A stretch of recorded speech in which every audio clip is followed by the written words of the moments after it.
Hi and welcome back to Classic MGB. Now today we're somewhere quite exciting. We're at Lloyd Specialist Developments to have a car dyno-tuned, and the car that we've chosen is Neil Brant's MGB-GT. So Neil, tell me, what are you expecting to get out of today?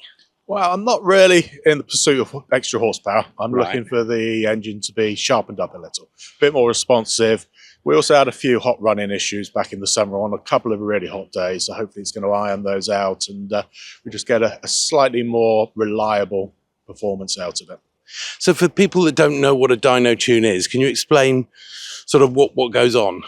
Well, yeah, ordinarily it's a case of putting the car onto a rolling road, a rolling wheel, and through the driven wheels, they run it up to a high RPM, and from that they measure the output of torque and horsepower from the engine, and then they will obviously tweak the carburetors in this case to maximize that performance. But here it's slightly different, and I'm sure Nathan will explain that shortly.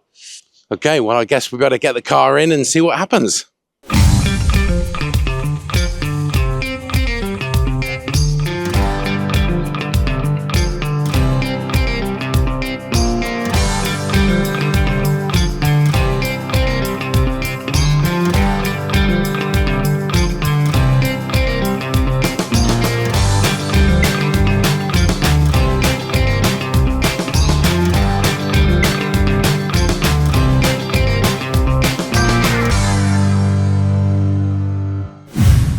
Now I'm with Nathan Lloyd. He's one of the co-owners of this business, and he's actually done the tune on Neil's car. So Nathan, tell me, what have you done? Okay, so we start by just sort of checking the car over, check obvious things like oil, fluids, coolant, make sure the car is safe on the dyno. And then one of the very first things I'll check, especially on an older car, is just check the ignition timing. Make sure it's safe, make sure we're not starting over advanced and we're going to damage it. Once I'm happy it's safe, we'll go right ahead and carry out some back-to-back power runs. So usually we'll do maybe between 1 and 3 power runs. Just enough power runs to make sure the power is stabilised, we're happy it's accurate, and just see where it's at, really. Okay. And then we'll stop and have a look at it with the customer or the owner and see where we can go from there, really. In the case of this car, as you can see here on the screen, if you just have a quick look at the screen, we go to the flywheel torque graphs. So what exactly are we seeing on these two graphs? Okay, so this is torque here, and this one here is horsepower, this dashed green line. This was our pre-run. The first 3 runs are pretty well the same. So this is where we started, effectively, in terms of power. And if we go to the fuel mixture graphs, let me show you here.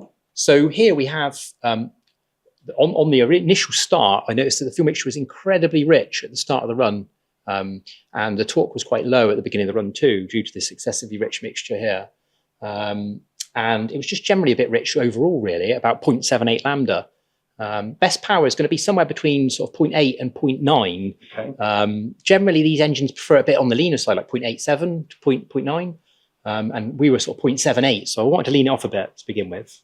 The other thing that we noticed that, unfortunately, you can't see on the graph, right, is that the idle mixture was really lean. Right. So the engine was kind of shaking around. It was lacking fuel at idle. That was just experience that you knew that's what was happening. Well, the lambda sensor was showing me that as well. Right, I could hear the engine sound was a little bit unlumpy, wasn't as smooth. And I could see that the fuel mixture was around 1.2 lambda, which is incredibly lean. Right. So I knew that we wanted to richen it up at idle, but I also knew we wanted to lean it off at full chat. So a bit of worst of both worlds. Yeah, absolutely. So if, for example, we found it was just rich here and it was rich at idle, happy days. We can adjust the jets up a couple of turns. Sure. It'll raise the whole line up. It'll get the idle where we want. Unfortunately, the idle was up here already. Right. So if we were to lean this off by a point on the air fuel mixture, it was just going to make the idle even worse. Okay. In fact, the car didn't even really want to run at all when I did that. So what we did was we effectively adjusted the needles. Okay. So we took the needles, removed them from the carburetor. We identified the area of the needle, and then we effectively filed a slight flat, making sure that both flats are the same, so both needles are the same. And once we'd done that, and we had the idle mixture a little bit closer, a little bit better, we then looked at the carburetor balance. This is absolutely critical to smooth running with twins. Yeah. It's very easy to end up with 2 cylinders running quite different from the other pair of cylinders.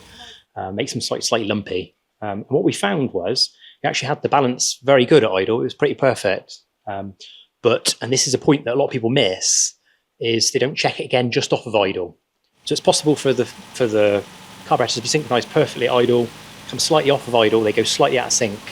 And it has most effect just off of idle. So you're using an airflow meter? So we're using an old school airflow meter, Right. basically. Or if you don't have one, the old tube to the air trick, so to match the sound. Okay. And basically trying to get those carburetors to flow the same, not only at idle, but just off of idle. Right. So we set them at idle, we raise the revs to 1500, 2000, very light bit of throttle, So and then we that's with check them that's again. like slightly open. Yeah, because if you can appreciate the difference with a throttle plate, so you've got a 38mm throttle plate, two of them, when they're wide open, if one of them's slightly shut, the difference in airflow is not very great. But the difference between two throttle butterflies being shut and one being cracked slightly open, the airflow difference is massive. So it's very critical just off of idle that we get the balance correctly. Right. In this case, they were quite a bit off. So we adjusted the linkage, got them both the same. So they're correct at idle and they were correct at part throttle. Right. So that was that. Then you knew the airflow was perfect. We know the airflow is What perfect. next? Yeah, okay. So we know the airflow is perfect. We've modified our needles. So the very next thing I wanted to check was make sure that the jets were at the same height. It's very easy to end up with the same number of adjustment turns on the jets, but end up with the jets at slightly different heights. So to do this, we remove the 3 screws holding the dashpot on, remove it, and then we use a vernier to measure from the bridge to the top of the jet and just make sure that the two are matched. And if they're not, just adjust them so they are the same. Otherwise, you end up in a situation where the airflow is matched and the fuel is slightly different.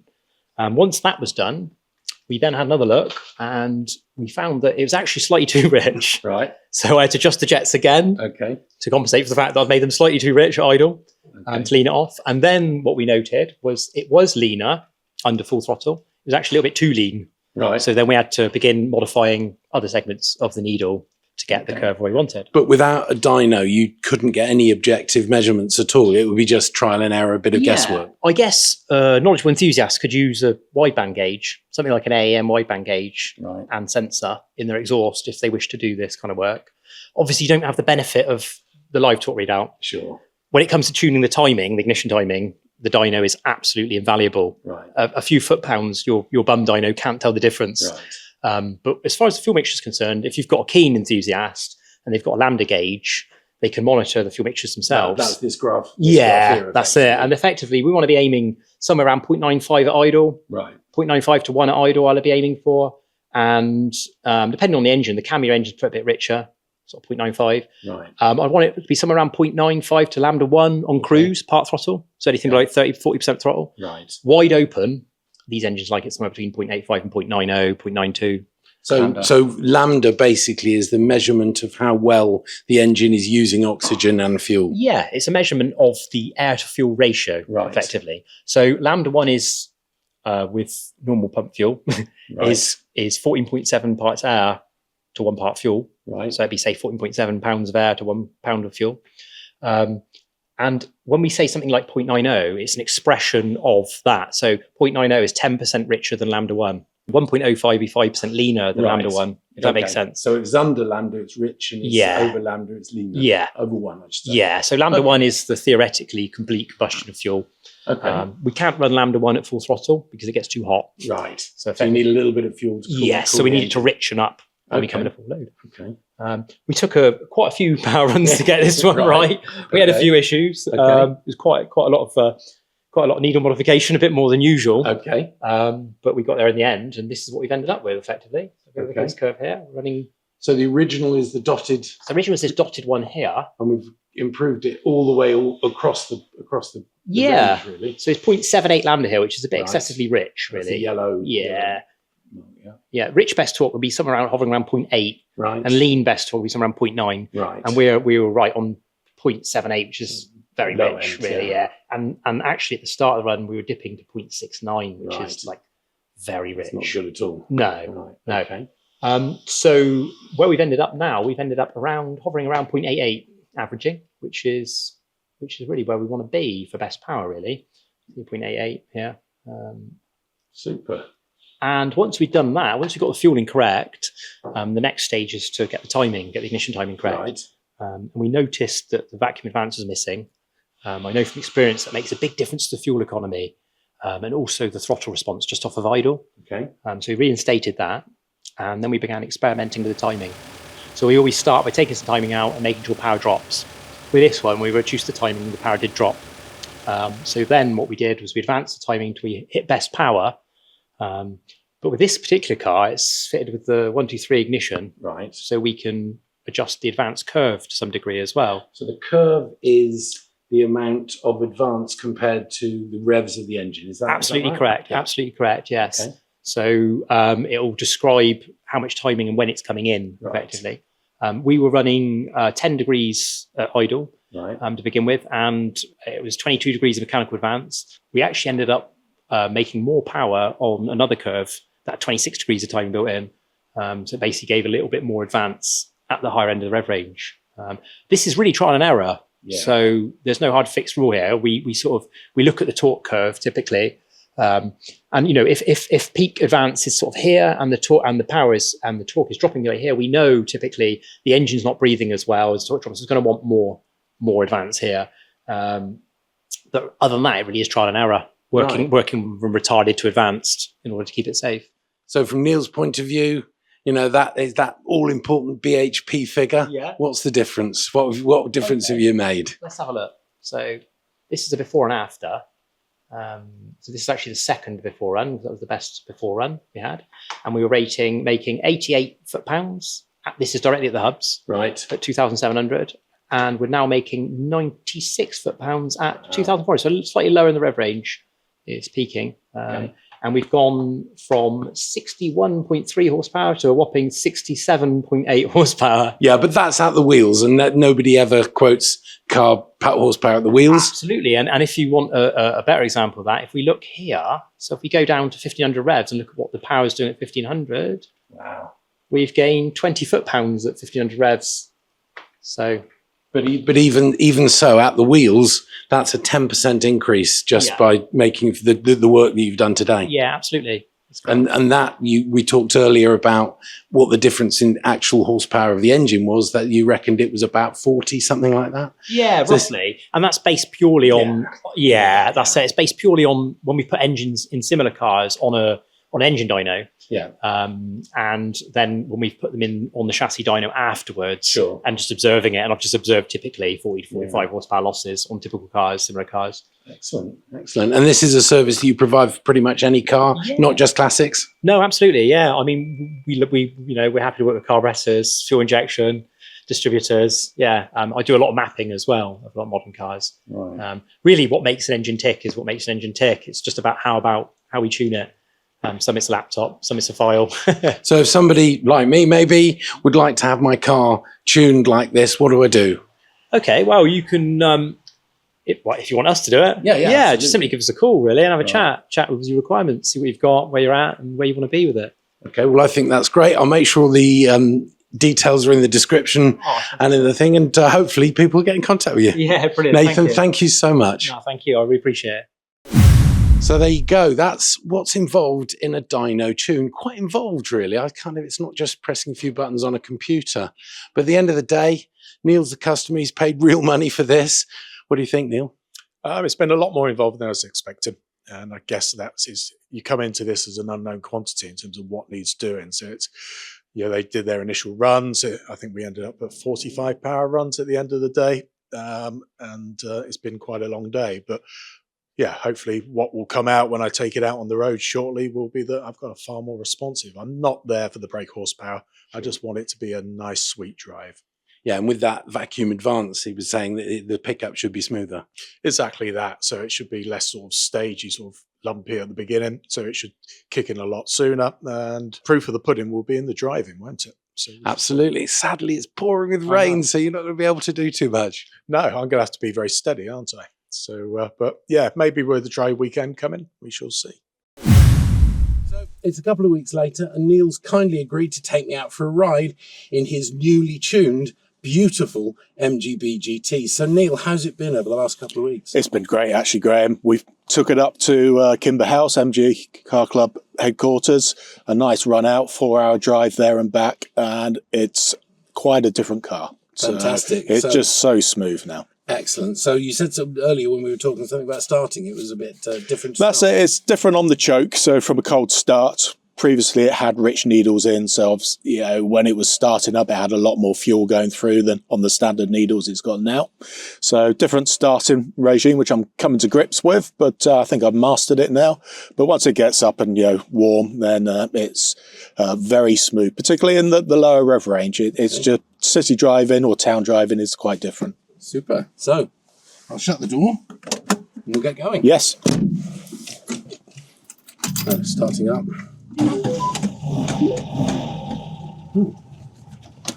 This really is a lovely car, If anybody wants to see a really beautiful MGB-GT, this has got to be the one. It's got to be one of the nicest I've ever seen. It's absolutely mint in here. Beautiful labelling on all the switches and everything.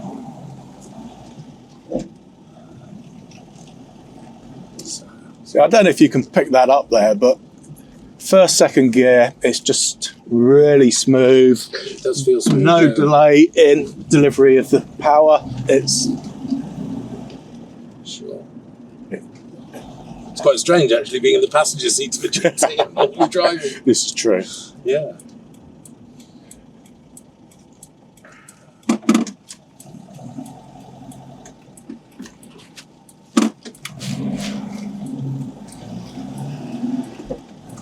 Not really warmed up yet, so we're going to take it a little easy. We're not going to go mad.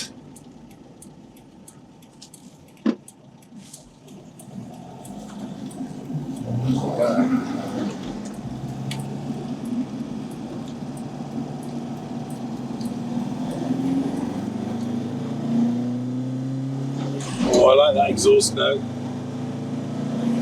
Yeah, it kicks in around 2,300 revs. You get that real verbal noise. It's lovely. It does feel smooth.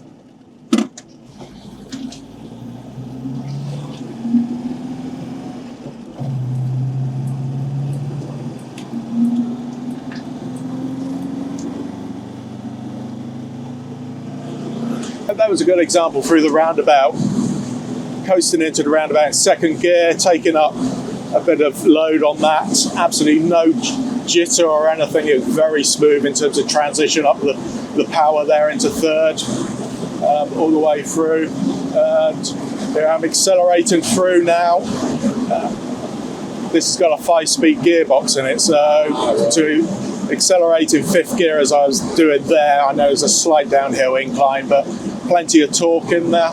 Yeah, We do the same as we come out of the speed limit at the end here. We come out 40 into a 50 and then into a 60 at Black Dog Hill, and that gives a good example of quite a steep incline of the torque that it's got.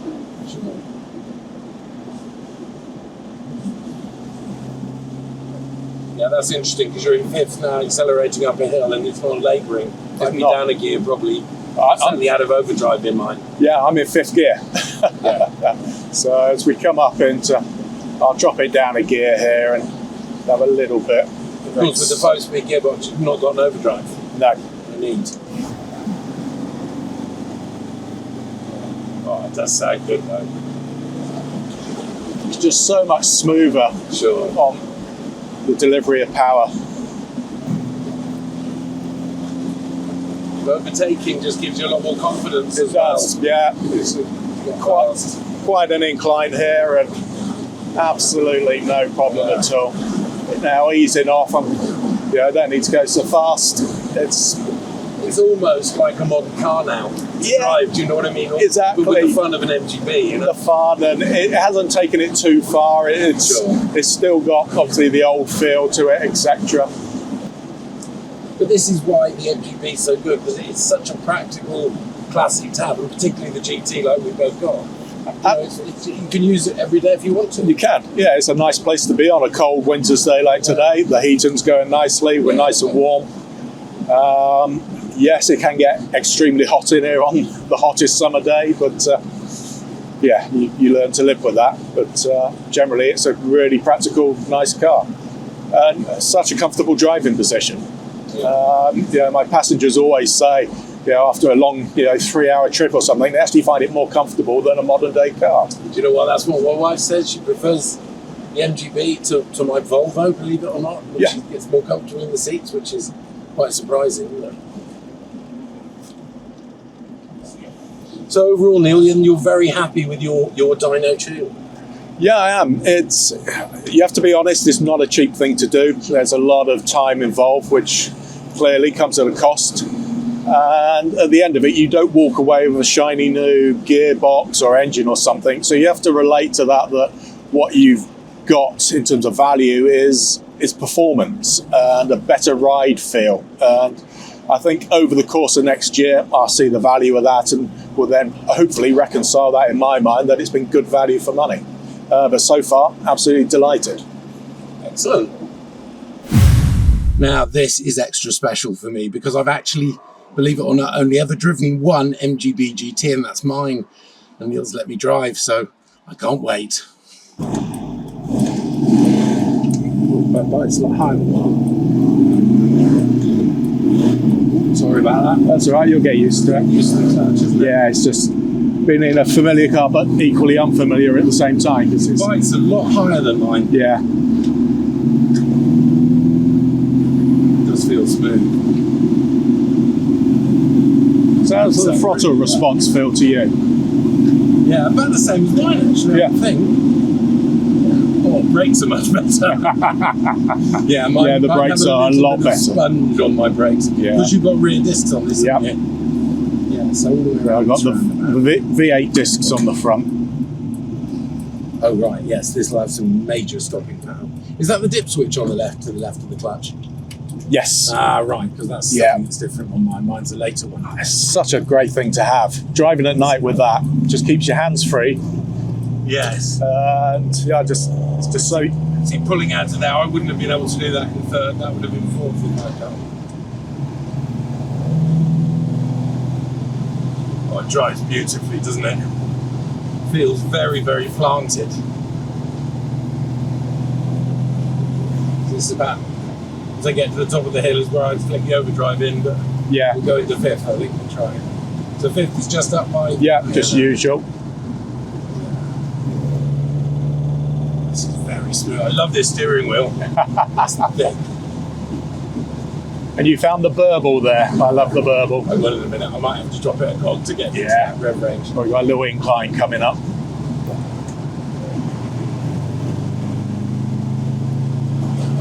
Oh, that's nice. It does pick up well, doesn't it? That's, doesn't it? Very nice. This truck, it just feels really planted. Mine's a little bit wallowy, but this is really solid. And I see what you mean about the steering. It's not quite as direct as mine. No, The power steering does take a little bit it does. of that away, but this It's a bit of a compromise on it, but yeah, but I just love this. All the dials are just spot on, and the temperatures bang on the button. It's lovely. It's lovely. This must be in the ballpark for the best MGB GT on the road, surely. You're too modest to say. I'm too modest to say, and I know the purists wouldn't agree, but I love it, and that's all that matters at the end of the day. I absolutely love driving it. It puts a smile on my face. When I take it out, took it to the NEC practical restoration show, as you know, Sure. and the attention it gets, because people are genuinely interested in the resto mods, Yeah. in terms of things you can do to your MGB, Yeah. just to make it that little bit more drivable in modern traffic. You know, nothing drastic, nothing radical. It's all quite normal, but suspension, brakes, slightly tuned engine, all these things, and power steering. I reckon that sounds like a good subject for another video, talking about your mods. Yes. Neil, thank you so much for letting us take part in your journey with the Dynotune and letting me drive this fabulous car. So, if you've enjoyed the video, please give it a like, give it a share. If you could subscribe to the channel, that would be absolutely fantastic. As always, many thanks for watching and take care.